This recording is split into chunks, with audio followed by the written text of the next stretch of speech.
आणि महापालिका निवडणुकीच्या पार्श्वभूमीवर भाजपचा नवा फॉर्म्युला समोर आला। प्रत्येक आमदाराची 5 कामं केली जाणार आहेत। महानगरपालिका निवडणुकीसाठी भाजपने ही रणनीती आखली आहे। मुंबईत महायुतीचाच महापौर असेल असा निर्धार करायचा आहे। माध्यमांशी जास्त बोलू नका अशी ताकीद मुख्यमंत्री फडणवीसांनी आपल्या आमदारांना दिली आहे।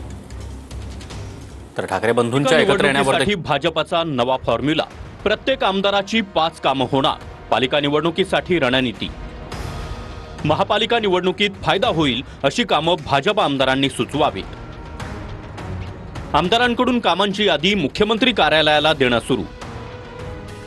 निवडणुकीत काय रणनीती असावी याबाबत आमदारांची मतं जाणून घेतली। मुंबईसह राज्यात सर्वत्र महायुती म्हणून लढायचं आहे, मुख्यमंत्री फडणवीसांचे आदेश। मुंबईत शिवसेना आणि राष्ट्रवादी हेच आपले मित्र असतील, मुख्यमंत्र्यांकडून स्पष्ट।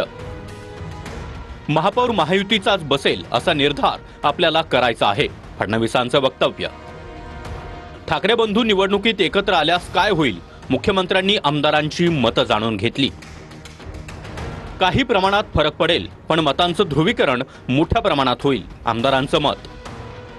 दोघांच्या युतीनं त्यांची सत्ता येईल असं अजिबात नाही, आमदारांचा बैठकीत सूर।